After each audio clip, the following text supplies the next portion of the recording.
सो HP का EliteBook 820G2 है और इसको अगर आप देखोगे इसमें 8GB रैम है, DDR3 रैम है इसमें, और इसका स्क्रीन साइज़ जो है ना वो थोड़ा छोटा है। एक्चुअली में 14 इंच के मिल जाने चाहिए थे इस प्राइस में, बट क्योंकि जैसा कि कहा सप्लाई नहीं है अभी, सो ये 12.5 इंच का है। छोटा सा है EliteBook, बहुत ही लाइट वेट है, लगभग 1.8 kg का है और बहुत ही कन्वीनियंट है यूज़ करने में। सो इस तरह के लैपटॉप्स आप इजीली आपको मार्केट में मिल जाए।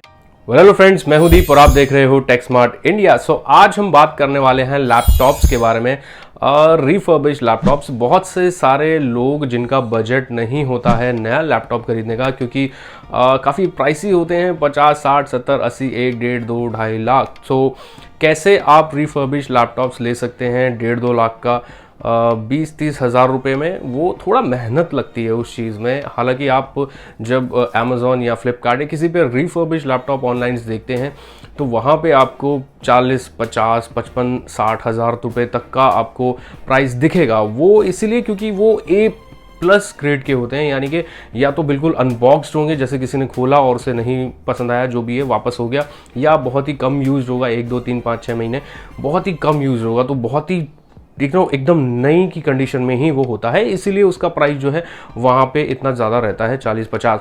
बट जब हम कुछ लैपटॉप्स की बात करते हैं जो जैसे कि कॉर्पोरेट सीरीज़ में जाके 1.5-2 लाख रुपए तक का लैपटॉप कभी जिस प्राइस में आता होगा, उसकी अगर हम बात करें 2-3-4 साल अगर वो यूज होगा तो वो बहुत ही अच्छे प्राइस रेट में, बहुत ही अच्छे प्राइस कट में मिल जाता है। क्योंकि एक तो देखो कॉर्पोरेट सीरीज़ रहता है, क्योंकि जितने भी बड़े बड़े कॉर्पोरेट्स होते हैं वो यूज़ करते हैं और कंपनी चेंज करती रहती है हर 2-3 साल में, वो बहुत ही सस्ते में सेल कर देते हैं। फिर वो अच्छे से रिफर्ब होके आपके पास तक पहुंचता है, डीलर्स के पास आता है, वो आगे देते हैं। सो इम्पोर्टेड होते हैं बेसिकली, और उसका प्राइस जो है बहुत ही कम लग जाता है, क्योंकि वो ज़्यादातर आपको मिलेंगे या तो 2nd, 3rd, 4th, 5th generation i3, i5, i7 processors में, क्योंकि आजकल चल रहा है 7, 8, 9, 10, 6, 7, 8, 9, 10 तो बहुत ही कॉमन है, और 10 तो बहुत ही नया है। सो आप ऐसे में आपको रिफर्ब में मिल जाएंगे 3rd, 2nd, 3rd, 4th, 5th generation तक भी इजीली मिल जाएंगे।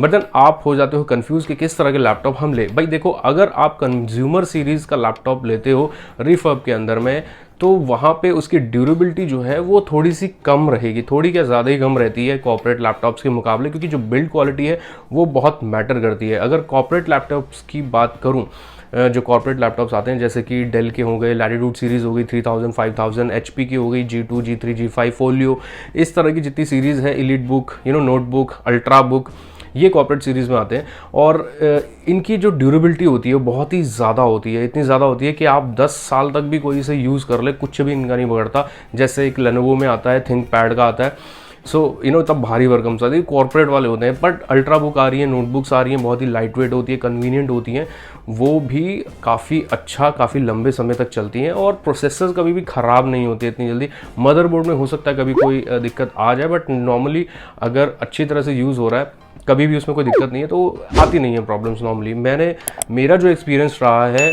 काफ़ी टाइम से, मैंने रिफर्ब लैपटॉप्स लिए हैं कॉर्पोरेट सीरीज़ के, उन्हें यूज़ भी किए हैं, दिए भी हैं। सो मैंने आज तक इस तरह की कोई एज सच कोई मेजर प्रॉब्लम्स नहीं देखी, कोई प्रोसेसर्स को लेके या फिर मदरबोर्ड्स को लेकर के, या और भी कोई हार्डवेयर कोई इशू, कोई प्रॉब्लम मैंने नहीं देखा। जो इशू आता है, जो प्रॉब्लम आती है ज़्यादातर, वो आती है बैटरी के साथ में, क्योंकि ये होते हैं 2-3-4 साल यूज्ड होते हैं, तो बैटरीज इनकी काफ़ी घिस चुकी होती है। सो बैटरीज के साथ यहाँ पे थोड़ी सी प्रॉब्लम मिलेगी आपको, या तो बैटरी आपको कंपैटिबल मिल जाएगी। नॉर्मली इनके साथ कंपैटिबल बैटरी ही मिलती है, और अगर ओरिजिनल भी मिल रही है तो उनका ज़्यादा बैकअप नहीं होगा, 1-1.5-2 घंटा तक होगा कम से कम। कंपैटिबल बैटरी का भी इतना ही होगा। सो अगर आपको रिफर्ब लैपटॉप खरीदना है तो आप कॉर्पोरेट सीरीज़ चुनिए, क्योंकि कंज्यूमर सीरीज़ जैसे कि हम नॉर्मली खरीदते हैं, जो कंज्यूमर सीरीज़ आती हैं जैसे डेल इंस्पीरियन वगैरह, ये कंज्यूमर सीरीज़ में आता है, या फिर HP की और कुछ मॉडल्स हो गए। सो इनमें क्या होता है, इनमें ना इतनी ड्यूरेबिलिटी इतनी नहीं होती कि ये लंबे आप का समय तक यूज़ कर सको। या फिर अगर आपको ये वाले लैपटॉप, कंज्यूमर सीरीज़ के लैपटॉप, या तो आप नए खरीद लो, या फिर आप इसको जब सेकेंड हैंड में लोगे, यानी कि रिफर्ब में लोगे या यूज़ में लोगे, तो आपको इतनी अच्छी कंडीशन में वो नहीं मिलेंगे, या फिर उसमें कुछ चीज़ें चेंज होगी, कुछ अदली बदली, कुछ ना कुछ दिक्कत उसमें रहेंगी। क्योंकि एक तो यहाँ पे जो इंडियन यूज़र्स हैं, ये बहुत ही, हम जो यूज़ करते हैं किसी भी प्रोडक्ट को अच्छे से तो काफ़ी घिसा हुआ मिलेगा। एक तो अगर ज़्यादा लंबे समय वाला होगा, कंडीशन उतनी ज़्यादा मेंटेन नहीं कर पाते हैं। ऐसा क्यों है मुझे नहीं पता, बट अगर कंपेयर करें हम कॉर्पोरेट सीरीज़ से, जो बाहर अगर यूज़ हो तो बहुत ही नीट एंड क्लीन होते हैं। यहाँ पे हम उसे अगर कॉर्पोरेट सीरीज़ में भी, अगर इंडिया के कॉर्पोरेट सीरीज़ से भी अगर कंपेयर करें, तब भी बाहर के बहुत ज़्यादा नीट एंड क्लीन मिलेंगे। और कंज्यूमर सीरीज़ का अगर मैं बात करूँ तो अगर नया लें तो ज़्यादा बेटर है, अदरवाइज़ रिफर्ब में अगर आप जा रहे हैं तो कंज्यूमर सीरीज़ में ना जाए, वो दोबारा या लंबे समय के यूज़ के लिए आपके नहीं हो पाएगा, क्योंकि वो इतना बिल्ड क्वालिटी और बहुत सारी चीज़ें हैं जो मैटर करता है। इसीलिए कॉर्पोरेट सीरीज़ देखिए अगर आपको रिफर्ब में जाना है, सबसे पहली चीज़। दूसरी चीज़ ये है कि आपको प्रोसेसर सही मिल जाएगा, आपको उसमें हार्डवेयर मोस्टली सही मिल जाएंगे। दैट डिपेंड करता है कि आपको ढूंढना पड़ेगा, थोड़ी मेहनत करनी पड़ेगी कौन सही दे रहा है गलत दे रहा है। एक्चुअली में इसमें कौन क्या होगा या तो आपको कोई बहुत ज़्यादा महंगा दे देगा, या फिर आपको उसमें कोई ना कोई कहीं ना कोई पार्ट चेंज होगा, या थोड़ा मतलब लोकल हो सकता है कोई हार्डवेयर लगा हो, बस ये इससे ज़्यादा कोई कौन नहीं होगा इसके अंदर में। आपको लेते समय क्या ध्यान रखना है, जैसे कि ये एक HP का लैपटॉप है। अब आप इस पर देख सकते हैं कितने सारे आपको कुछ स्क्रैचेस इसमें दिख रहे होंगे, तो ना ये अगर 2-3 साल चला हुआ है या 4 साल चला हुआ है तो आपको स्क्रैचेस जायज़ सी बात है मिलेंगे ही मिलेंगे, तो इससे पता चलता है कि ये चेंज नहीं है। उसी तरह से आप बैक में देख सकते हो, यहाँ पे भी आपको कुछ चीज़ें, ये देखिए जैसे ये रबर्स इसकी घिसी हुई हैं, तो दैट मीन्स कहीं ना कहीं यहाँ पे कुछ चेंज नहीं है, चीज़ें ओरिजिनल हैं इसके अंदर में। अगर यहाँ मैं बात करूँ तो यहाँ पे जब आप देख सकते हो ट्रैक पैड भी अगर 3-4 साल यूज़ होगा तो यहाँ पे थोड़ा घिसा हुआ होगा, लेकिन ये वाला जो पैनल है ये पूरा, मुझे जो है ये पैनल जो है पूरा नया लग रहा है। कीबोर्ड भी हो सकता है नया हो, हालांकि स्क्रीन पे भी स्क्रैचेस मिलेंगे, ये पैनल चेंज नहीं है। जो ये वाला पैनल है ये हो सकता है कभी ना कभी चेंज हुआ हो, बट देन ये रिसेंटली चेंज नहीं है, पहले का कभी चेंज हुआ होगा। तो यहाँ पे ये भी जो है मेरे को ओरिजिनल ही लगा है, ये इसमें भी कोई लोकल वाली चीज़ या बात नहीं है। ओवरऑल इसकी जो कंडीशन है वो काफ़ी अच्छी है, और इस तरह से आप मतलब देख करके ले सकते हैं, क्योंकि इसमें जो प्रोसेसर है i5 है, 5th जनरेशन है, 8GB रैम है, 256 SSD है। इस तरह के लैपटॉप में अब अगर आपको प्राइस की बात करें तो मैं आपको प्राइस बता दूं, जो इस कॉन्फ़िगरेशन मैंने जो कॉन्फ़िगरेशन आपको बताई है, इस कॉन्फ़िगरेशन के लैपटॉप्स नॉर्मली 18-19-20 हज़ार तक मिल जाते हैं। लेकिन अभी क्या है कि अभी चल रहा है मामला अलग, अभी बाहर से कोई सामान नहीं आ रहा है तो अवेलेबिलिटी नहीं है, यानी कि डिमांड है बट सप्लाई नहीं है। तो ऐसे में क्या है कि काफ़ी सारे सब लोगों ने रेट जो है वो हाई, जाहिर सी बात है कुछ चीज़ नहीं मिल रही तो उसका प्राइस बढ़ेगा। अभी ऐसे में यही चीज़ जो है 22-23 हज़ार की मिल रही है, और कई लोग तो 25, 26, 27 तक भी दे रहे हैं i5 4 जनरेशन में या i5 5 जनरेशन में। इवन 4GB रैम और 500 हार्ड डिस्क के साथ, SSD भी नहीं है। तो मतलब काफ़ी लूट मची हुई है इस समय पे, जस्ट बिकॉज क्योंकि पीछे से बाहर से सामान इंपोर्ट अभी बंद है। और जो इंडियन कॉर्पोरेट्स के लैपटॉप्स उठा रहे हैं उसमें क्या है कि उसमें जैसे कि मैंने कहा कंडीशन का थोड़ा सा इशू रहता है। हालांकि इस वाले लैपटॉप में बैटरी जो है जेन्युइन है और 3 घंटे तक का बैकअप ये देती है, अदरवाइज़ कंपैटिबल मिलेगी। स्टार्टिंग में आपको अच्छा बैकअप दे देगी, बट 3-4 महीने बाद वो डाउन हो जाएगी, मतलब उसकी परफॉर्मेंस जो है कम हो जाएगी। तो कोशिश करिए जेन्युइन बैटरी के साथ ले, अगर नहीं मिलते तब भी कंपैटिबल बैटरी के साथ भी आपका काम चल जाएगा। बट आप रिफर्ब ढूंढ रहे हो तो आपको कॉर्पोरेट सीरीज के साथ जाना चाहिए। आप डेल और HP ये 2 लैपटॉप्स हैं, 2 ब्रांड्स हैं जिनको आप कंसिडर कर सकते हो अगर आप रिफर्ब में जा रहे हो। डेल के अंदर लैटिट्यूड की 5000 की सीरीज़ और 7000 की सीरीज़, और HP के अंदर एलीट बुक की G2, G3, G4, G5 या फोलियो, इस तरह की सीरीज़ आप नोटबुक की सीरीज़ जो है ले सकते हो। ये आपको आराम से i5, i3 और i5 के अंदर बात करूँ मैं, अभी की नहीं, मैं नॉर्मल जब सारी चीज़ें होती हैं अवेलेबिलिटी, मैं तब की बात कर रहा हूँ। i3 के अंदर भी आपको 12, 13, 14, i5 के अंदर भी 14-15 हज़ार रुपये तक आराम से मिल जाएगा। और अगर i7 की बात करें उसमें भी 18, 19, 20 तक के अंदर आपको मिल जाने चाहिए, 4 जनरेशन तक के अंदर भी। क्योंकि जनरेशन के मामले में भी कई बार बेवकूफ़ बन जाते हैं लोग, बना देते हैं।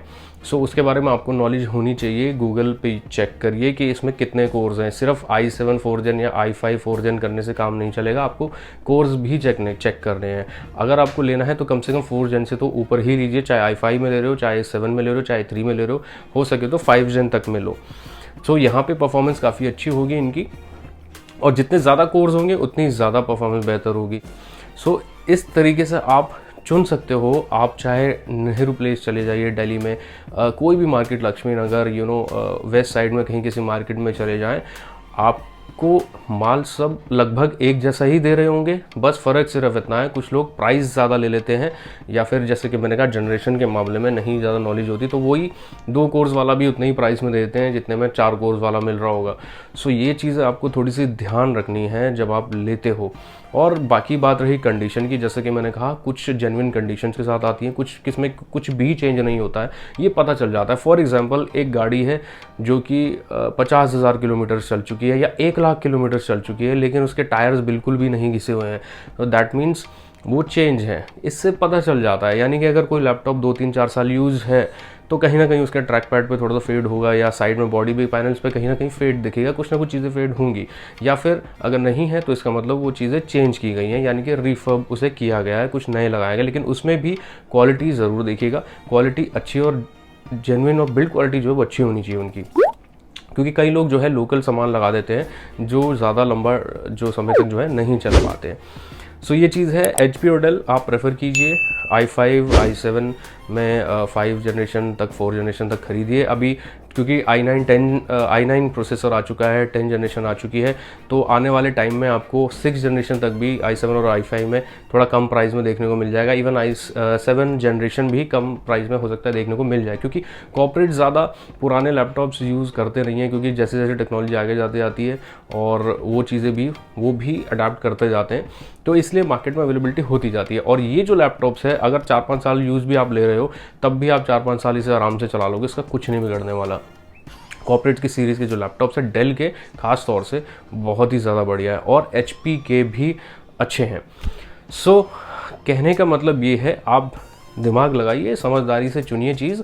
ऑनलाइन भी खरीद रहे हैं तो ऑनलाइन भी प्राइसेस मैंने देखा है बहुत ज़्यादा रहते हैं, बट देन आपको वारंटी मिल जाती है। बट बहुत सारे लोग बोलते हैं कि वारंटी हम दे रहे हैं, बट एक्चुअल में वारंटी देती नहीं, सिर्फ टेस्टिंग वारंटी होती है। अगर उसमें कुछ ख़राब वराब हो गया तो वो आपको देने वाले नहीं है, मुझे नहीं लगता देने वाले, क्योंकि मैंने बहुत रिव्यूज़ देखे हैं ऑनलाइन के अंदर भी नहीं मिलता, और ऑफलाइन के अंदर भी आपको लोग बोल देंगे लेकिन देंगे नहीं, उस तरह से चीज़ें मिलती नहीं है। इसीलिए लेते समय ध्यान रखिए, चीज़ें कंफर्म करिए क्या वारंटी क्या जो भी है, और अदरवाइज़ इसमें ऐसा कोई अगर चीज़ अच्छी है तो कोई इशू आता नहीं है। सो मेरे कहने का मतलब है, रिफर्बिश लैपटॉप जब आप लेते हो तो इन चीज़ों का खास तौर से ध्यान रखना, और जो मैंने बताया कि इस तरह के लैपटॉप्स लेना। प्राइस रेंज मैंने आपको बता दी, 12, 14, 15, 16, 17, 18, 19, 20, 21, 22। अगर i5 5 जनरेशन से ऊपर जाओगे, 6 जनरेशन तक जाओगे, तब कहीं 25-26 तक आएगा, लेकिन अभी वो 30 से ऊपर चल रहा मामला, क्योंकि सामान की अवेलेबिलिटी नहीं है। सो HP का EliteBook 820 G2 है, और इसको अगर आप देखोगे इसमें 8 GB रैम है, DDR3 रैम है इसमें, और इसका स्क्रीन साइज़ जो है ना वो थोड़ा छोटा है। एक्चुअली में 14 इंच के मिल जाने चाहिए थे इस प्राइस में, बट क्योंकि जैसा कि कहा सप्लाई नहीं है अभी, सो ये 12.5 इंच का है, छोटा सा है EliteBook, बहुत ही लाइट वेट है, लगभग 1.8 kg का है, और बहुत ही कन्वीनियंट है यूज़ करने में। सो इस तरह के लैपटॉप्स आप इजीली आपको मार्केट में मिल जाएंगे, बट आपको थोड़ी मेहनत करनी पड़ेगी, आपको सर्च करनी पड़ेगी। ये नहीं कि आपने जो किसी ने बताया वो आपने ले लिया, थोड़ा सा घूमिए फिरिए, थोड़ा सा चेक कीजिए। अगर आपको ऑनलाइन भी कुछ अच्छी डील मिलती है तो ले सकते हो, ऐसी कोई बात नहीं है। सो डेल और HP ये दो को ही प्रेफर कीजिएगा कॉर्पोरेट सीरीज़ में। कंज्यूमर सीरीज़ अगर आपको लेनी है तो नहीं ले लीजिए बिल्कुल, क्योंकि वो सेकेंड हैंड में फिर आपको परेशान हो जाओगे उसमें। आपको मुझसे अगर रिफर्बिश्ड लैपटॉप्स के बारे में कोई सवाल पूछना तो आप पूछ सकते हो, मुझे पकड़ सकते हो आप फेसबुक पे टेक्समार्ट इंडिया और इंस्टाग्राम पे टेक्समार्ट इंडिया हमारे हैंडल्स हैं, और क्योंकि यूट्यूब पे थोड़ा सा मुश्किल हो जाता है जवाब देना, सो आप वहाँ मुझे पकड़ सकते हो। अगर ये वीडियो आई हो पसंद तो लाइक शेयर कमेंट जरूर कीजिएगा, घंटी के बटन के साथ शेयर कीजिएगा, हो सकता है किसी के काम आ जाए। सो मैं मिलता हूँ आपसे नेक्स्ट वीडियो में, तब तक के लिए चाओ चाओ।